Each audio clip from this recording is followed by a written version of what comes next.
was a period where I was losing my hair, and I would flock it. You know what flocking is, where they take this dry fiber and they spray it on your scalp, and it makes you have a full head of hair. Yeah. And I was dating my daughter's mother, and I remember a couple times she said, "I found these black specks in my pillow all over. What is that?" And I was like, "I don't know."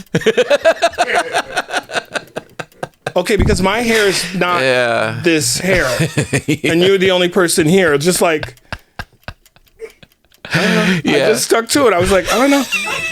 I would go to the gym. You'd rather her think you were having an affair than that you were putting stuff in your own hair. Drugs, anything. It's Breaking Bread. This episode of Breaking Bread with Tom Papa is brought to you by Wild Grain. The holiday season is here, and it's time to start baking delicious homemade favorites with family and friends and impress everybody in your life. Wild Grain is here to make you look like a baking expert without the stress. Impress your guests with minimal effort this holiday season.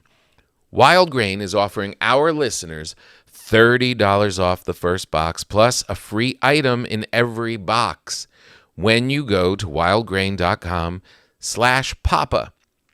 You heard me right. You can now get $30 off your first customized box when you go to wildgrain.com/papa or use the promo code PAPA, P-A-P-A, at checkout. Wild Grain. Thank you so much for being here. I baked you some bread. I just have to touch it. Yeah. It's okay. Yeah. What? Where are we? Because coming up here, there are a lot of props, I was thinking, I saw this video of Michael Jackson, like when he was on a shopping spree, but it was kind of like, you know, those fake antique storefronts that you pass with a lot of ornate glass, and he was walking through this through those camel's head.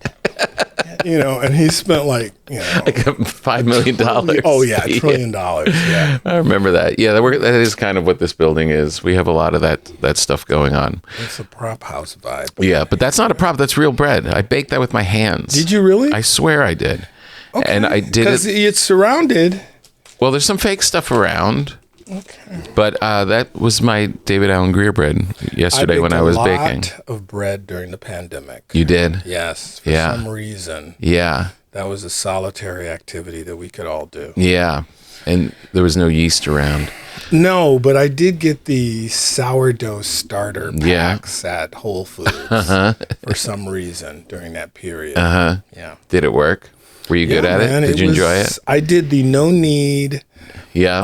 I put it in like a cast iron pot. Just put it in the oven. It came out. It's beautiful. Yeah, it's beautiful. Homemade you seem bread. to be, from your Instagram, into some of the little finer things. I saw you did some peach juice. Oh, no. I did cactus, pear, and orange juice. Nice. Because there's this big, huge cactus on the lower part of my hillside, and I've been eyeing it. But I didn't think the prickly pears were ripe because they're kind of green and they just had a hint of orange. And finally, I just went down there and picked them, and you pop them open, and they're just this deep, deep orange, and they taste amazing. Really? Yeah, I didn't know that there's green, there's orange, and then there's red. Oh, okay. So I learned something. Yeah. Now here's my lead question. Yes. Oh boy. Because it's with the way that you treat your food, the way that you the way that you dress, you as a legendary actor. Why would you get stuck on that part? You as a hack. Because I was gonna say comic. I was gonna say comic, but then I said actor. And when you were a kid, I remember in an interview you said, you had a lot of professionals around you in your family, but you wanted to be an artist. Yes. So now that you're here, how on the money were you as a little kid thinking, I want to live an artist's life? Well, actually, what I don't think I mentioned is I used to draw, and I would draw my apartment how I wanted it. Like it was going to be an apartment with posters. It was the 60s, so there are a lot of posters. I have a big afro, like bigger, and it got bigger and bigger, and then mutton chops and like a cool lot of hair going on, and platform boots, and just a cool, because I grew up in a house, an old, beautiful house, so I thought, the opposite of that was an apartment. Somehow that was cooler. Whatever you don't have. Yeah. It was like, this is cool. Thin walls, neighbors right on top. Man, this is better than a big house in a yard. So that's what I just saw doing artist things like playing guitar and going and looking at, museums and drinking coffee and all that kind of stuff. Yeah, I do that. I do that a lot. Yeah. So What's the do you feel like was it everything? Was the journey of being an artist, was it what you thought? Like your little idea when you're like, let me go live in an apartment? Yeah, because yeah. By the way, I've been in my house almost 30 years. So I'm so glad not to be in an apartment. Of course. Because I just don't have to. Yeah. What? turn him down. All that. You just don't want to. Or the parties. I had an apartment in New York where I thought I'd witnessed a murder. What? And they were having sex. It was just like, stop!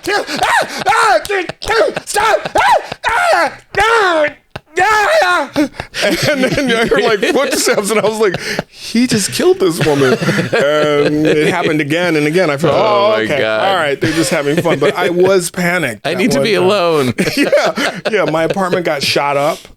Wow. On Thanksgiving Day in New York City. Where were you in New York? The apartment was on 78th Street between 1st and 2nd. Okay. I think they called it Germantown. Oh, yeah. Yorkville. Yes, Yorkville. Yeah. And I'd gone over to a friend's to have dinner, and I came back, and, kind of boozy. I turned the lights on. I'm like, Now, here's how my mind worked. At the time, I was like, oh, they must be doing construction. Right. And a nail gun malfunction, and I was like, wow, that is a big nail hole. And I found them like just riddled in the hallway. What? If I would have been there, I definitely would have gotten killed, shot up. And total New York. So I'm like, holy fuck. And I realized these were 40, 9mm bullet slugs. Yeah, slugs. Like 5 or 6 of them. So I called the police. The detectives go all through the building. It was a small building, and they couldn't find anyone. The guy above was, nothing. So they leave me there, and about 5 a.m, this, let me say, swarthy-looking gentleman knocks. I open the door. He goes, he was all sweaty. He goes, look, I'm upstairs. I'm got an illegal sublet, but don't tell the landlord because I'm trying not to get kicked out. And I was like, okay. Only in New York. And I left out the part where they finally found the guy. Yeah. And they held him, on 5150. He was, mental health hold, but they could only hold him for like 72 hours. And on the 73rd hour, look. And he looked like, he just got out I'm back. Yeah. And I'm like, okay. But that was the same apartment where the windows were open, and I thought he killed his girlfriend, but he was only pleasurable. As we all know, mental illness fucks are the best. That's been established. Let's not even. A whole lot of fun. Well, for her, it definitely was. So was this the early days of finding your actor way? Like, this after Yale? I graduated in 81. Okay. I was working. I was working immediately.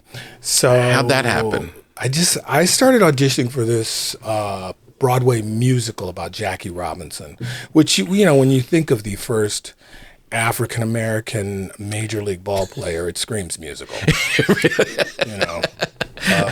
Oh yeah, I was the lead, and I actually I said, "Mama, that's the white man's game. Damn it, I can play it too." And then my mom would go, "Jackie, ain't the time, Jackie, something for you." Yeah, it was like that's amazing. Surprisingly, it did not succeed. How long did it run? I thought it ran for forever, but it was about 3 weeks, like a month. But we did a month preview. We never went out of town, so it felt much longer. But, right. But man, I mean, right out of the gate. Yeah, man. You're standing there on Broadway. God. Absolutely. Everyone came. I remember I met Gene Kelly and Paul McCartney because, the guy who did the musical, his name was Martin Charnin. He directed and created Annie, which was a huge hit. Yeah. And I remember I went to see Annie, and Sarah Jessica Parker was in Annie. Oh wow! Yeah, and I was so emotional, and they're like, "Why are you so emotional?" I was like, "I just hope we run for 8 years like Annie." That's what's making me cry. And, yeah, man. What's our hard knock life? She was so sweet, though. She was so sweet, very sweet. But I mean, good times, man. Yeah, 80s. You know. How was? Did you get into Yale quickly? Did they get into Yale quickly? like did they torture you? Did they one audition and you're in? At the time, 1978, I flew in from Michigan. I was at University of Michigan. My roommate in college was an actor. His name was Reg E. Cathy. He's passed away now, but he got in too. Wow, which is crazy. Wow. Two black kids. They only let in 12 people, and like 12.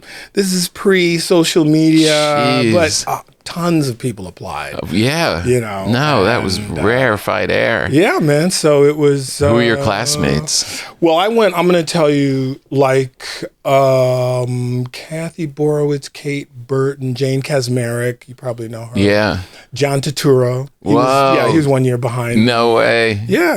Wow. And, obsessed with Scorsese. We all were. Yeah. Because John was I think he was from New York, the Village or something. But we would talk about that stuff. And man, Charles Dutton came in later. And so man, such a great program. They were so really crazy. Good actors. I mean, for real. Yeah. So, what's your favorite Shakespeare? For a long time, it was Titus Andronicus, because the evil villain is Aaron the Moor, and he makes all the white people kill themselves. So I loved that. I was, you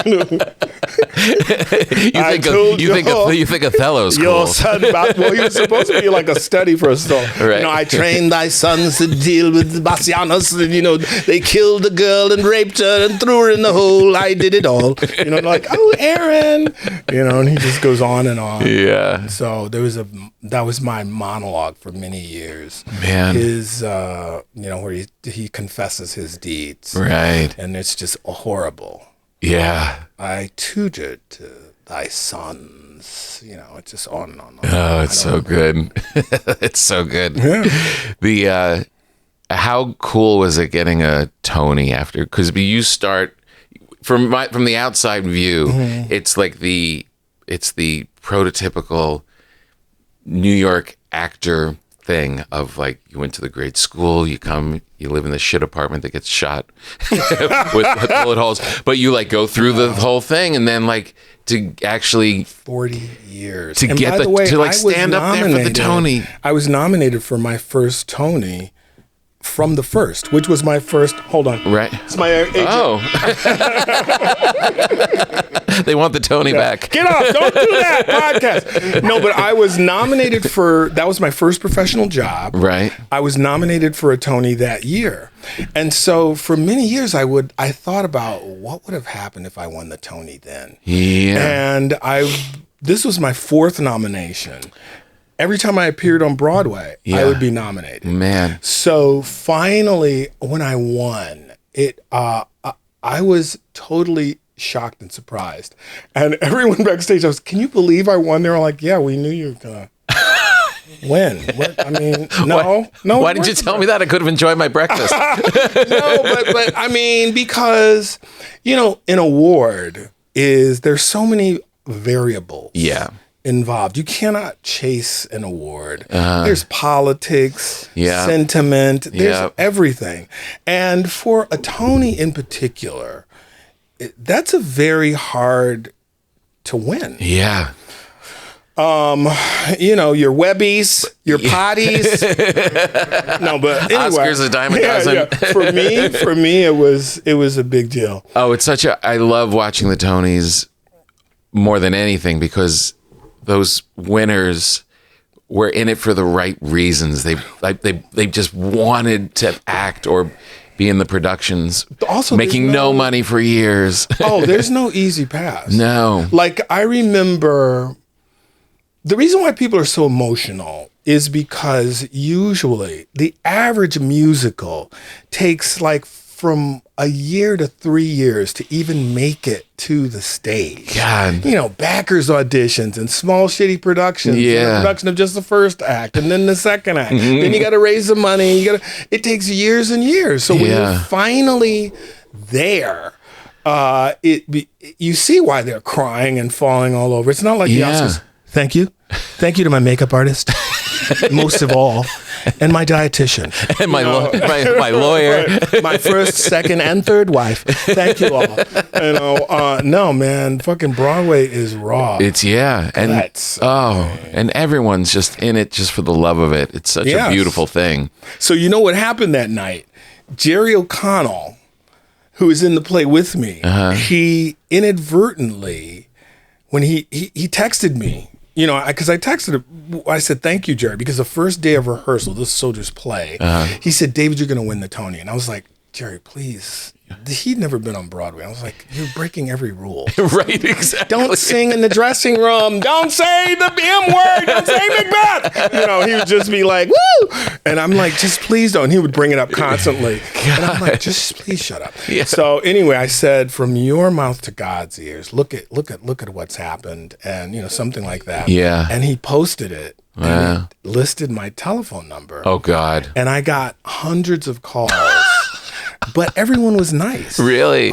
That's so great. Me more emotional. That's amazing. Literally, I got like voicemails like, "Hey man, this is Mac from Ohio. I called to talk shit, but I'm just really happy for you. Amazing. And I love that you won." So I just was like blubbering all night. Oh, that's beautiful. And they didn't even prank me. Yeah. I mean, so that's so I didn't great. Get one, you know, what a dick, who cares? Yeah. That's so gay, you know, whatever. Right. No, it was all support, which was fucking even crazier. It's so crazy. Yeah. And to be playing another role in the same.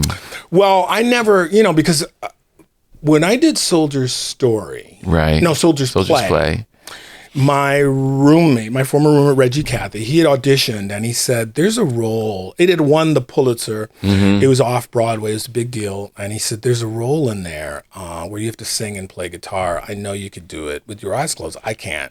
And he went in and he didn't get it. And so I called my agents. They sent me in. I auditioned for Douglas Turner Ward and I got this role. So that was the first thing. Yeah. Who was in the cast? It was Sam Jackson, Denzel Washington. Yeah. I mean, heavy. We all just hung out.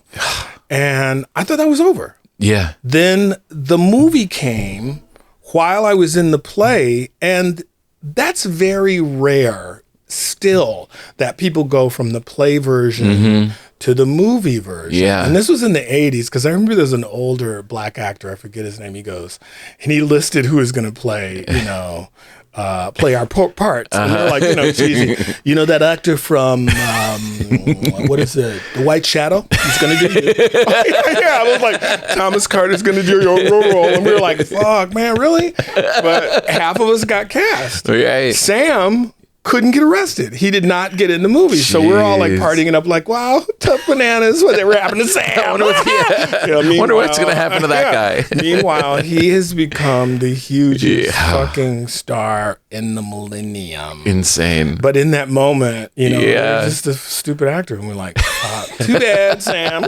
You know. I love those stories. There was a Charles Grodin, in Charles Grodin's book, he talks about this funny looking guy who runs after, they're in the same acting class, and he runs up to him and he's asking him some advice, and Charles Grodin really felt so sorry for him, and he walked away. He's like, geez, what's ever going to happen to that Gene Wilder guy?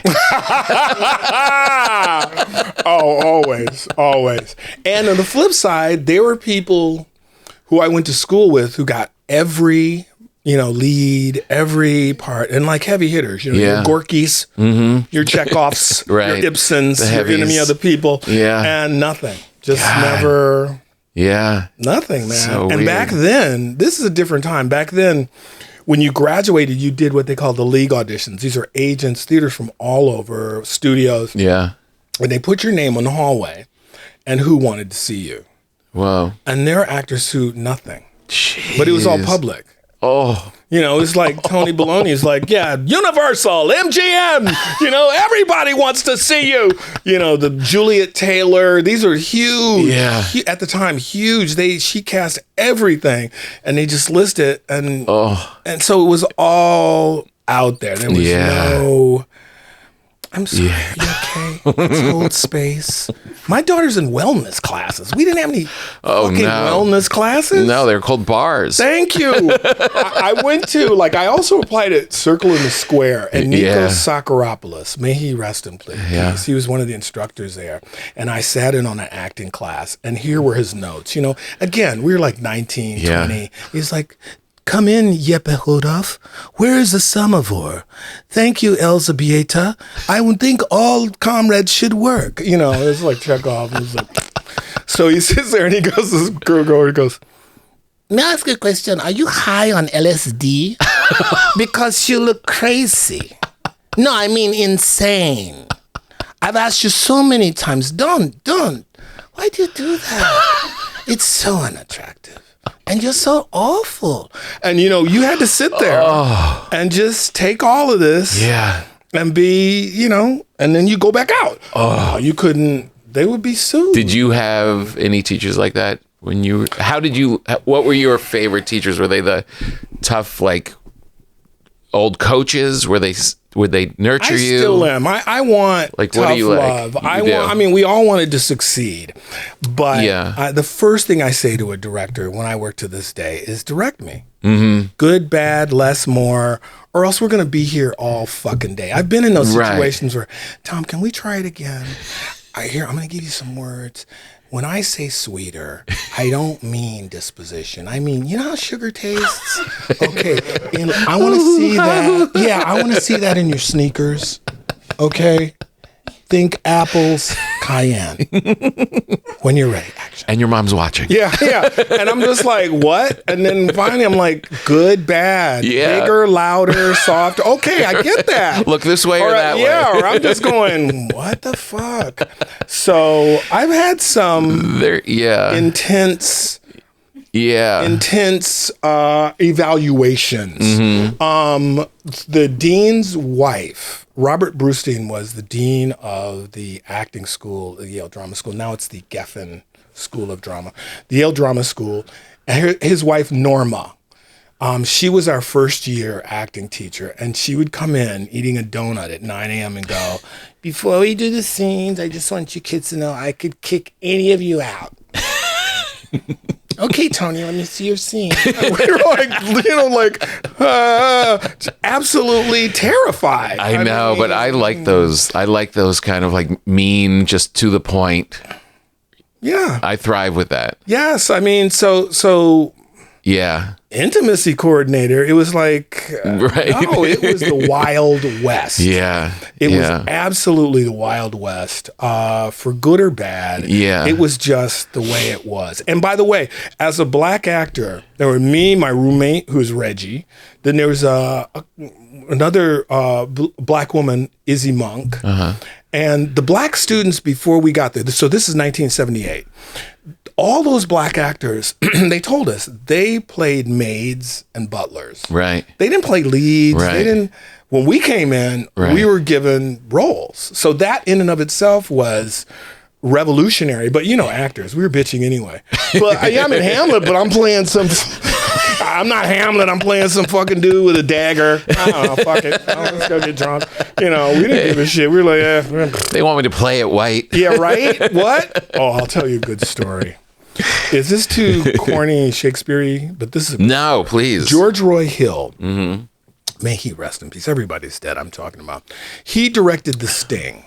Mm-hmm. So he came in and he directed a production which Reg E. Cathy was in. Mm-hmm. And it was a Jacobean tragedy. I forget the name of it. And Reggie was playing a role that he really hated. And so we were all sitting around, you know, drinking, smoking weed. That's what we did. Yeah.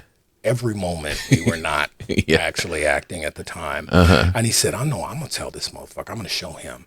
Tomorrow, they were in Tech Week. Uh-huh. Tech Week is where you do your dress rehearsal for lights and everything. Okay, so he said, tomorrow's run through, I'm going to do my entire role as Step and Fetch It. Just to show George Roy Hill how fucking bullshit the role is. And I'm there like, okay, man. Yeah, because I wasn't in the production. You just have a drink in your hand. Go for it. Yeah, I was like, yeah, go for it. Here's what happened. So they did the whole run through. Every time Reggie came on, yes, sir, Mr. Boss, man. Everybody's like, what the fuck is he doing? They do the whole run through. George Roy Hill sits down and he says, now, before we begin our notes, I want to talk about a particular actor and what I saw done on that stage tonight. Reggie, stand up. So Reggie stands up like, yeah, what? He said, what you did tonight was the bravest, most courageous choice I've ever seen on stage. I loved it. Keep it. And Reggie's tears are running down his face. It's like, it didn't go as planned. Oh, no. Yeah, and I come in, I'm like, what the fuck happened? They're like, did you not hear? What the fuck, man? What are you going to do? Yeah, it was just... I knew this is what they wanted from us. It was pandemonium. And I just sat there like, it was so fucked up. It was like Twilight Zone. Yeah. It was like Twilight Zone, you know. Was it, I mean, because it's pretty early. Was it still the era of, what do you mean you're going to go do TV? We weren't there for TV. I mean, I was, because I've always been a whore, but I mean, I'm going to do anything. Yeah. Shit, fuck, I'm being serious because, listen, Andy Warhol said this. He said, a smart artist is a rich artist. He didn't say a good artist. He didn't say a great artist. And I always took that to mean, you got to do what you have to do to allow you to do other things. Right. But we were trained. No, you're trained to go to like the Minneapolis Rep and do a heavy, Commedia dell'arte production of Romeo and Juliet or something for $300. Yeah. I wanted to get the training. I've always done stage, but my goal was always to do other things, right? Film and television. But at the time, that was considered. Yeah, it was like you were with us, David. And so I can't imagine. What my old instructors thought when they saw me on Living Color. They were like, what the fuck is he doing? But you think so though? Because I don't know. I never talked to them. Yeah. But in a strange way, out of all the stuff I did, that was the closest to a repertory company I felt. Yeah. Because we were all together. Like this week, we're doing your characters. I'm playing a smaller role, and next week it's my stuff. So it was rotating. Yeah. And we had total trust, which you only get in a company that knows you and you know them. So in a strange way, it all worked out. Right. Yeah. It definitely, and just having such impact on the culture was so great. I couldn't think of a teacher being like, no, they shouldn't. They never reached out, but I do remember like Richard Gilman, who is like a playwright, very famous, brilliant dramaturg, not dramaturg, theater intellect. He described, when he saw all the kids came in and they said, Henry Winkler, who also went to Yale Drama School, became the Fonz. And he was like, what's Fonz? What is a Fonz? The kids came in, you're talking about Henry Winkler on your socks? I saw him everywhere, and like that was kind of their thing. Real intellects, they're like, what is it? You do a podcast where you talk to people? Who's listening to this?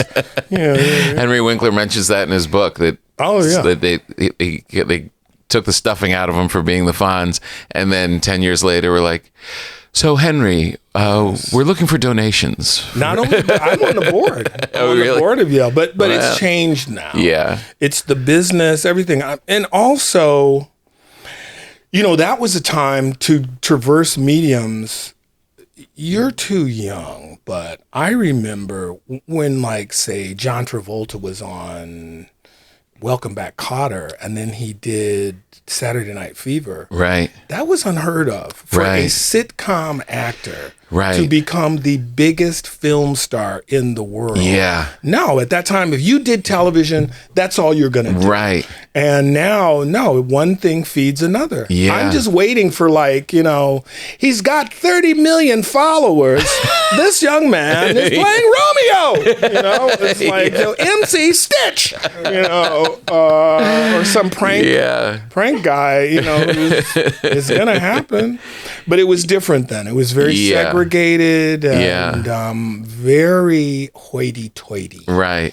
It's cool that TV's gotten so good. Like TV's, you know what I mean? I mean, even the show that you have coming out, St. Denis Hospital, it's just shot in such a cool, it didn't exist then. It didn't exist. Like, you have depth of these characters right off the bat. It's like that. If it was like that back in the day, they would have been like, of course you're going to go do those things because they're just as rich. There's none of that. Like, when I came out, there was Roots was the big black thing, and then, or they would do like Hollywood Housewives. That was a big television movies. Right. The Winds of War. Right. That kind of stuff, which is kind of corny. Yeah. They were filmed not really. Yeah. And no, man. And then there were movies. Right. I mean, my goal graduating was like, I wanted to be MPC. It was a multi-picture contract. So that, I'd be signed for like 3 huge parts. Yeah. You're doing something amazing, and then you have 2 more films in the can. That was my goal. But the business isn't like that. Yeah. Just watching the style of like those old sitcoms. Like, I was watching Barney Miller the other night, and they were just so tight. Oh yeah. Right on each character. They'd give out their Hey, lines. Bond! Hey, Bond! Yeah, what, Smitty? Right down the list. Right. There's always a little fruitcake left after Christmas. My wife watched Welcome Back, Kotter, just so you mentioned that. She was like, it was just a 20-minute catchphrase fest. Horshack would give his line. Get out of here! I forget what he would go. Mr. Carter. Yeah, Mr. Carter. And that was 5 minutes. Yeah. And Freddie Boom Boom. They all had their sayings. Yeah. Yabba dabba doo. And they were like, what? Where? What? Mr. Carter. But huge. And they made money. Back then I have always made lists. If I do this for this, I have this many albums, this many shoelaces, whatever. I figured if I did 3 years on a sitcom, I would be set for life. Right. Because I'd be making a ton of money, like $300,000 a year. Yeah. Okay. I had a mansion. Then my Hope book that I had pasted there was on the shore of New Jersey. Classy. Ooh, nice. And that was $350,000. It was a beautiful house. So I said I will have that, and I'll have enough money to live. $50,000 a year. That's It's not a bad goal. I know. I would be married 7 times. No, but I mean, half again. Half again. Yeah. But I mean, that's everything changes. Yeah. It's life. This episode of Breaking Bread with Tom Papa is brought to you by Wild Grain. The holiday season is here. It's time to fill up the house with the smells and deliciousness of beautiful, fresh-baked things. And if you do what I do, you like to bake for people. And sometimes you say to yourself, I'm going to bake this just in case someone comes over. And then no one comes over, and you get to just eat it yourself. Well, the people at Wild Grain are here to help you out. They're a great product. As I've mentioned on this podcast before, I love baking, but I have a busy schedule, and sometimes I'm on the road, and I come home and I want to make a pasta and maybe have a nice fresh Italian bread with it, and there's no time. But if you order from Wild Grain, you go to your freezer, you've got a beautiful loaf of bread, you've got a fresh pasta, and in 25 minutes from frozen, you'll have these beautiful baked goods. They do cookies, they do pastas, they do all kinds of breads. Really great product. I wish I had thought of it myself. Impress your guests with minimal effort this holiday season. Wild Grain is offering our listeners $30 off the first box. Plus, a free little item in every box. I wonder what kind of treat that's going to be. When you go to wildgrain.com/papa. You heard me right. You can now get $30 off your first customized box when you go to wildgrain.com/papa, P-A-P-A, or just use the promo code PAPA at checkout. This is the season, wildgrain.com. But man, it's got to feel pretty cool to be, I mean, Tony aside, to be on a network sitcom now when the target for that was always pretty small, but now it's so small. There's so few. At this point? Yeah. I remember, so this is before this, I remember when I did Cool Kids. That's like 5 years ago. And like guest stars, you know, when you talk to actors, like, what's your order? And I said, we did 13 and we have 9 back. And they were like, oh, you mean like the old days? Because, you know, the old season was 21 to 26 shows if you were on a sitcom. Yeah. And then it became, you know, an order for Netflix or HBO is like 6. Yeah. No residuals. Nothing. No, you know. Yeah, but you get freedom. Like, what? You can say fuck. That's cool. Oh, yeah, that's right. Yeah, fuck. Yeah. So, one of the crew the other day, well, we were wrapped, but it was more like the other month because it's been like a month now. He said they were just really. We all know that it's rare. Like this, I did this pilot, and it was submitted right before the strike, and the day before we struck, it was picked up for the season, and I was like, "Yay!" You know, because brutal. That was a long strike, man. Yeah. And I would call my lawyer. I'd be like, "Can I get released now?" Just because it was 6 months. Yeah. Like it's nope. It says right here, line 27, you have to have brain cancer or something, you know. So it was typical. Good thing, though. I mean, now that you know, you I want to go through all that uncertainty. But yeah, but it's typical actor move. Like, I don't know. Yeah. Yeah. Do I want to star in my own movie? Stupid. You know, so I would. Yeah. But anyway. But it looks like you have fun with this character. Yeah, it seems like it seems like you're using all of your tools. It's well like you have this good charm about you, but also kind of mean. Always. Yeah, well, that's the one thing, like when Justin and Eric are the showrunners or the creators, they just go, well, David, we just don't want people to think you're mean. And I'm like, okay. You know, because he's but that's the kind of beauty of casting you is that he's given up. And you could say the meanest shit, but there's still that lovable thing that you can't control that's just gonna ooze out. Yeah. Well, when I read it, it goes, you know, he's given up. This man, he's the oldest doctor there. So I'm sure I came in like bell bottoms, a leather jacket, a big afro, like we gonna turn the whole medical institution upside down. Right. See, what I'm here to do is give medicine to all the oppressed people. And now he's like, I don't care. Yeah. I don't care. They're still in my parking spot. Oh, yeah. If he were held captive by terrorists for 2 years, he would be like, yeah, it wasn't that bad. I got a lot of alone time. My family didn't bug me. Yeah, he's definitely. They're nice guys. Yes, he's definitely. Like, he's not the sentimental guy, but I love it. Yeah. Just a lot of side eye. Yeah. You really want to do that? I've been admiring your style recently. Thank you.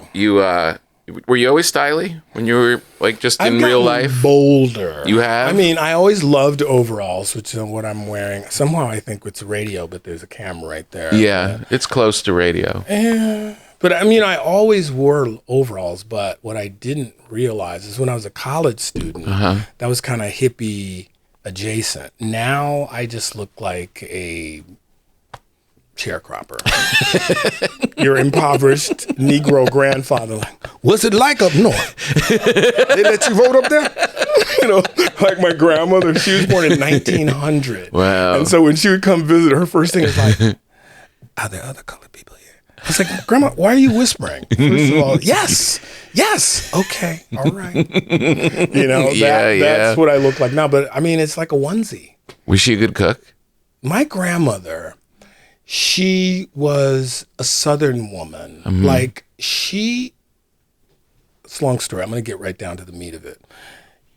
In her latter years, my dad took her in. She was really at that point in and out of the hospital and stuff. And I came for breakfast.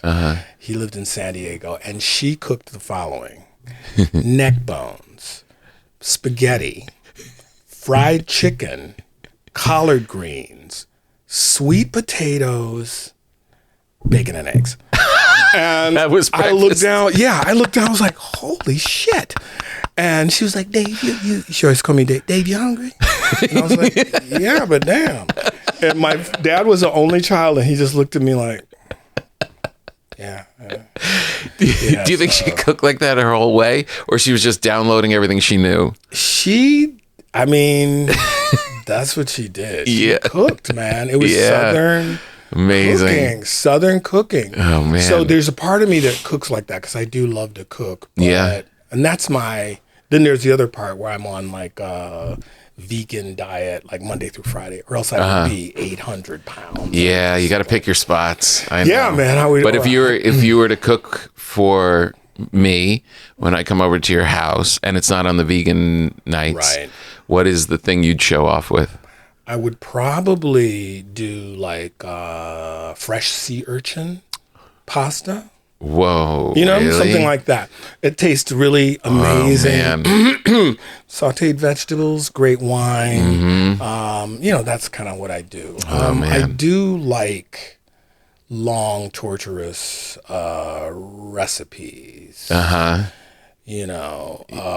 Just anything that's like, this takes 2 days, I'm in. Yeah. Anything that makes you like go to the supermarket for a $20 thing of herbs that you're going to use half a teaspoon for only in this dish. You got to get like the Toulouse sausage and all that. But I love to cook, and part of it is it's just soothing to me. Yeah, like when I was wonderful. in New York, working on a Sunday, I would always do something low and slow. Just the smell, the sounds, it's gurgling. The best. I love it too. When anything where I can get onions in the oil early, because I know that's going to fill the house up, and everyone as my kids roll through, they're just going to be like, what's going on in here? How many kids do you have? 2. And how old are they? 22 and 19. Those are both girls. Those are grown people. Are not kids. No. Hey, Papa. No, they're like, how's your husband? Kids. They're like, we might come home for Thanksgiving. Those are kids. I know. But, no, I'm a pretty good cook. So. Yeah. Do you have kids around the house now? I have a 16-year-old who's amazing. And the thing is, when she was so young, much younger, I was so worried about, she'll look me up on the internet. And, no, the beauty of kids when they're teenagers, they don't give a fuck about you. They're worried about their little teenage world. Yeah. Like literally, she's doing her homework with her best friend on FaceTime. Right? Whatever. Yeah, it's my dad. He's coming in now. And they don't give a fuck. They really don't. She's like, my friend told me that you did some show. I was like, you mean In Living Color that changed the culture? You're funny. Anyway, did you? Yeah. Did people think that was funny? Right. They don't care, They really which don't. is awesome. It is pretty great. Yeah, They don't have to be so mean about it, though. My daughter's been doing a thing when she was home for like 4 months in the summer, where she takes unflattering pictures of me, like from here, like getting the double neck, getting me in like shorts, and then sharing those with the world. My daughter knows better than that. But every picture with me is embarrassing. When she was young, like in elementary school, I came with overalls to pick her up from school and one of her friends. This is like when she was in 4th grade. And she goes, "Is your father a farmer?" When I went trick-or-treating with Lulu one year, she was cosplay. She was like in the anime and everything. She was all decked out in this futuristic, beautiful costume. I was there, overalls, hat. And the hipster chick goes, "I love your costume." To me, I'm like, this is not... Well, Lulu was dying. She was Do you have to make a conscious decision that this is who you are now, fashion-wise? Like, I'm just going. You just kind of evolved and came out, and this is what you're doing. I did come out fully. Yeah. Like, because now it's all vintage denim. Right. Plus, I'm making enough money to actually buy the vintage denim that I couldn't afford Right. because it's really expensive. What about when you were rocking the big beard? But that was a pandemic. So That was pandemic everything beard? went to shit. It looked really great though, but it's like we can, like Letterman made that choice. So he's going to go that way. And I didn't know I could grow it. Yeah. And then looked great. I grew it and I was like, I'm bald on my head. So that was the only place I could grow it. But then all the women in my life, my girlfriend, my fucking daughter, everybody female was like, it's just gross. Oh, really? Yeah. My daughter, she goes, it makes you look old. Makes you look like my grandpa daddy. That's the killer. Okay. That's Yeah, the I was thing that'll make you shift. I was like, okay. We do a thing on this program called an uncomfortable moment. There's so many. And, you seem to, I saw you post the other night about that stat that, like, I don't know, it was like. Oh, bald? Yeah. 87% of women they said the sexiest man is a bald man with a beard. And you were like, I knew it. I said, I fucking knew it. And I was like, man, he really embraces it. And who I am. and I still have like 3 hairs left, but I just got a haircut today. Well, And I'm thinking maybe I just shave it. But can I say something to you? Yes. And this is not racial or racist, but white bald men and black bald men, those are 2 different planets. Very different. So I would say. Same white shorts, Thank you. black shorts. I would say test it out. Mm-hmm. Because some white guys look, what disease do you have? Autoimmune? Or what weird club do you belong to? Real pervy. Real I just pervy. shave my head because, I feel cleaner. Like, what? So I would say try it. And then also you got your beard going. My spirit animal in the white bald experience is John Lithgow. I'm following Lithgow. I love Lithgow. This is kind of Lithgow-ish. Just but no. Have you ever met shame. John? Only on Zoom. He is the best. And also, he's a guy who I hope to be like when I get older. He's a little older than me because he's zest for life, really energetic. Every time I've seen or interacted with him, hey, David! Like, wow, this guy just did 2 lines of coke. I know. I want to be that guy. Yeah, man. Just perky, happy, and the stuff he's and always artistic, done. like he's really. Yeah, man. The stuff he's done is always interesting. Did you see that book he came out with? He wrote a book of poems about everyone in the Trump administration. Yes. I mean, so brilliant. Like, he's a guy who I definitely would go see and just talk. Yeah. Like in a theater. Just go talk. It would just be him. Oh, yeah. Oh, he would be amazing. He's definitely one of my heroes. Back to our uncomfortable moment.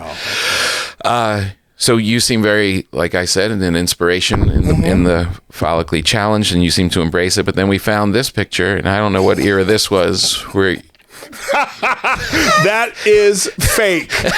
That's not It seems like you were rocking a toupee. That is not. Someone put that on post haste, because I'll tell you right now, this is my Tony suit. Okay. And someone just put that on. All right. Never. But it may or may not have been that guy over there. There was a period where I was losing my hair, and I would flock it. You know what flocking is, where they take this dry fiber and they spray it on your scalp, and it makes you have a full head of hair. Yeah. And I was dating my daughter's mother, and I remember a couple times she said, I found these black specks in my pillow all over. What is that? And I was like, I don't know. Okay, because my hair is not this hair, and you're the only person here. Just like, I don't know. I just stuck to it. I was like, I don't know. I would go to the gym. You'd rather her think you were having an affair than that you were putting stuff in your own porn, hair. Drugs, anything. Like when I was on Dancing with the Stars one time, we did this big workout, rehearsal, and I look in the mirror, and I'd flocked my hair. It was all black and velvety, and I was sweating, and there was like a bead of black flock, fake hair dust, perspiration, and hair dye. Giuliani. Yes, it was Giuliani-esque. And I looked in the mirror, and again I said, I'm gonna lie, and I just wiped it, and I was like, hey, let's take a break. And everybody's looking at my head. I'm like, what are you looking at? I was not ready. It's not good. I wasn't ready. That's what happened to me when my wife walked in in the early days of losing hair, and she caught me putting Rogaine drops on my head. Yes. Just that, her seeing me go bleep, bloop. Yeah. I was like, I'd rather be bald. Yeah. Yes. I'd rather be bald. bald. If your wife catches you taking Viagra, and you're like, I still love you. It's still me. It's not the pill. I need, okay. It's just, there's certain things that are hard. So yeah, it's hard. Why don't they have a national coming out day for bald people? Because that is. Yeah. But I love it now. I think you look great. You look great. Yeah. You know what's cool is that you look great, but you don't look like that different from, like, it's still your, it's still, it wouldn't make any difference. I started shaving and when I did Race on Broadway, this David Mamet play. And when I first started shaving, I had my dad's old razor, which you put those little, straight razors in, and my head looked like prosciutto. It just literally was like James Spader, those guys like, oh boy, David, what's going on? I was like, what? I shaved my head. They're like, you're gonna bleed. You shouldn't do that. Exactly. So I had to get it down. Yeah. I had to get it down, but now it's. How cool was it being in a Mamet using that language? It was great. Especially, he was always been one of my heroes. Yeah. I adore him. He is going through a rough patch, as we all know. Yeah. His political stance, but he directed it. It was just great. Just being in his language. It was so great. Yeah. I mean, because I remember I read about the play. And then I called my agent. I said, look, you got to put me in on this. And it was like Sam Jackson, Denzel. Everybody was being spoken about. Yeah. No one had read it. And they talked to David Mamet. And I came to his office. It was by ourselves. And I read like long, huge mirror monologues. And so I didn't hear anything. And I remember I said, tell them I'll go back in. They're like, what are you, nuts, kid? You don't go twice. You don't go twice. You did your bow. You don't go back on. And I was like, just call him up. Because I was at that point. I'm like, no, I'm not going to fucking lose this. Yeah, good for you. And so they said, oh, please. And I called him and he said, would he? So I came back in. Amazing. And I was talking to him. I had my whole thing set. And I was getting a divorce. I'd been on Dancing with the Stars. This is what the dudes at Whole Foods were like, man, fell off, man. What happened to you? It's like, can you just bag my groceries, please, sir? Literally, that happened. Really? Oh, yeah. My ex-wife was like, David, this is what you always do. You ruin all good things around you. I was like, so I don't care. And I'm an artist. Right. I was just fucked up. Yeah. So I go in there and I'm about to read. And David looks all nervous and he said, you have the part.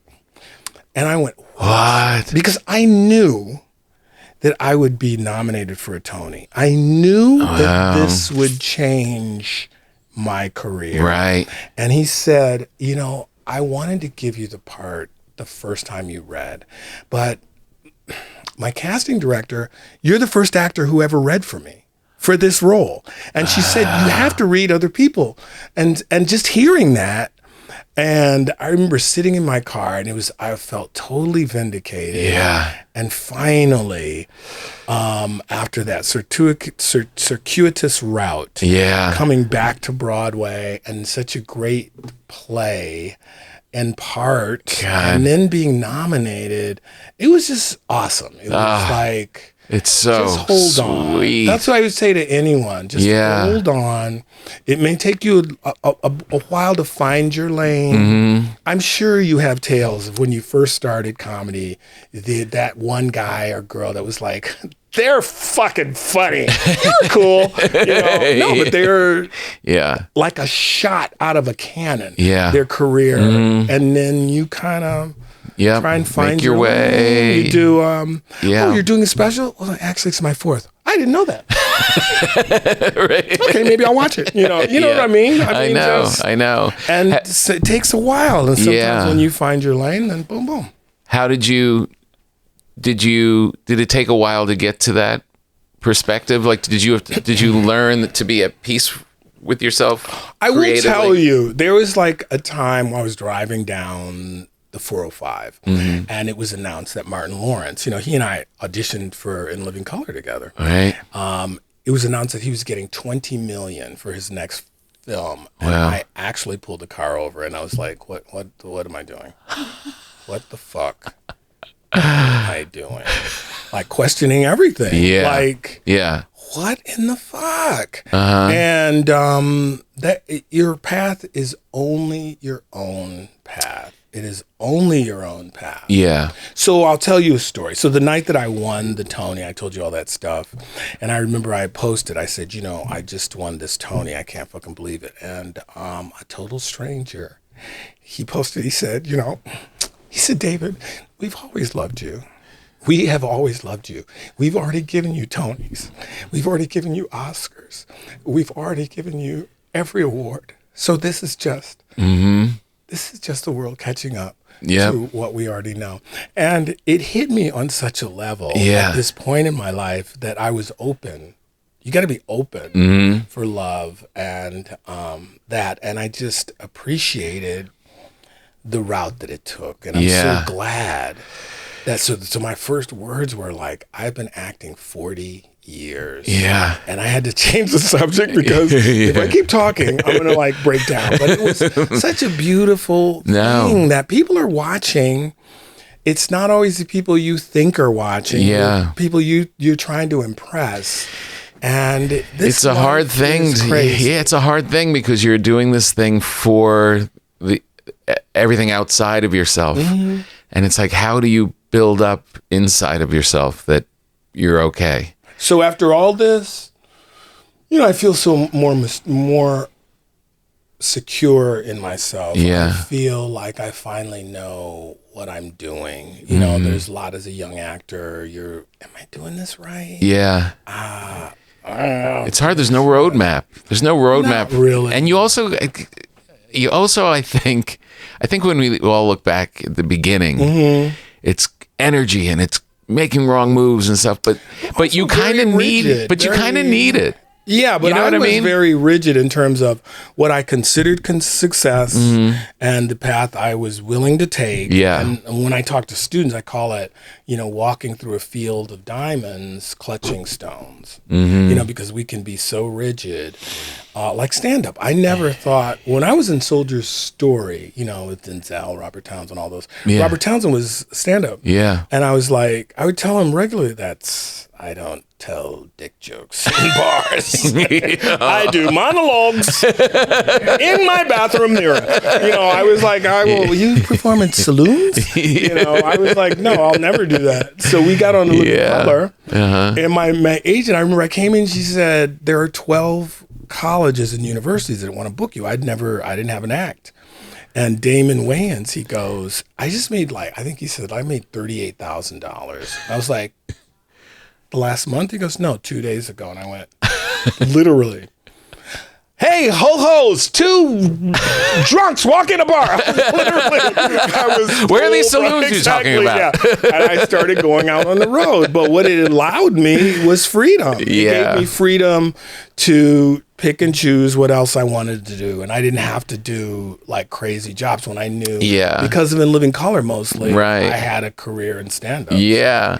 Well, I mean, that's kind of the thing is you're always going to approach things the way you approach things. So whether you're doing Shakespeare or stand-up or network sitcoms, you have your stamp on it. You have your thing. You're never going to all of a sudden be this weird sellout guy that's showing up and doing it. Because for some reason, when I did Dancing with the Stars, I got stuck reading the comments because they have a whole like message board. And so many people were like, fuck David Alan Grier. He acts like he's too good to be next to, like, who was it? Who used to be married to Charlie Sheen? Like, you know, like, oh, yeah. I forgot one of his ex-wives. Like, who the fuck does he think he is?